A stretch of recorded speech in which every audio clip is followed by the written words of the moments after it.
You may have seen it on your local smoke shop or convenience store shelves, but health experts say 7-OH isn't as harmless as it may seem. As its popularity grows, so do concerns about addiction, overdoses, and a lack of regulation.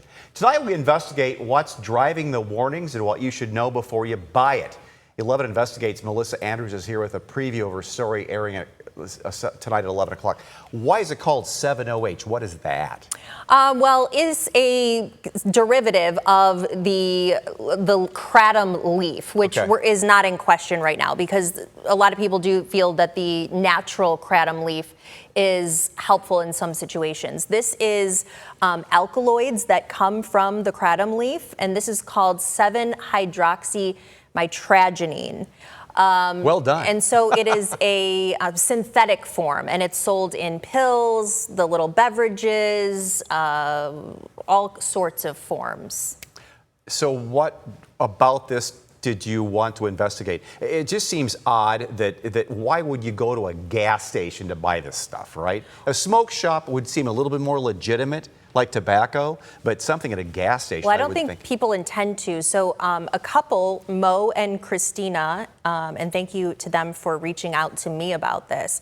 They found themselves in the middle of this addiction crisis. Christina woke her wife up, Mo, in the middle of the night and confessed that she had been addicted to this 7-OH. She vapes, so she went into the vape shop and she noticed there was a sign for something that can help with anxiety. And who really doesn't have anxiety these days, right? So she asked the clerk and he gave her the natural form that we just discussed. She was on that a little bit, and then he suggested this 7-OH, and that is where it got really terrible for her. And she went down this road of addiction, and they found themselves that night that Christina woke up Mo.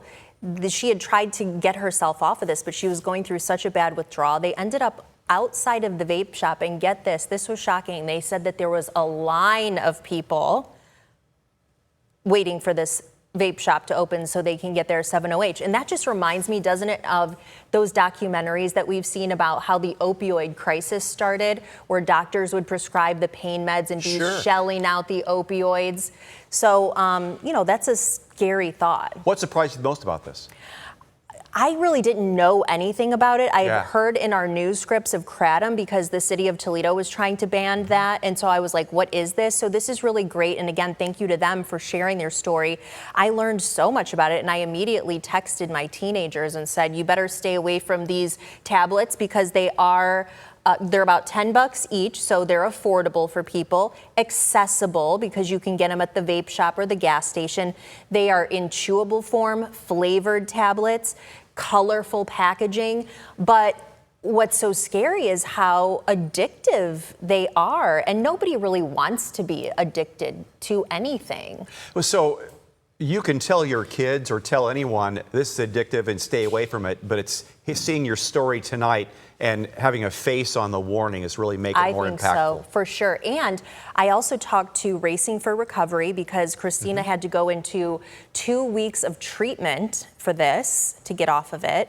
And I talked to the Lucas County Coroner's Office because there have been deaths here in Lucas County. There have been deaths with this, overdoses. The packaging found at the scene of the death. And it's not people who are opioid abusers or illicit drug users. It's people who want something for anxiety. They want something for depression. Does Narcan work for this stuff? I'm not sure about that. I do know, interestingly, Christina works at the health department where she lives, and so she thought, what's the harm in this? This isn't someone that you would consider to be a drug abuser, and so I think that's what's concerning as well. Okay, that story's coming up tonight at 11 o'clock on WTOL 11. Melissa Andrews from 11 Investigates.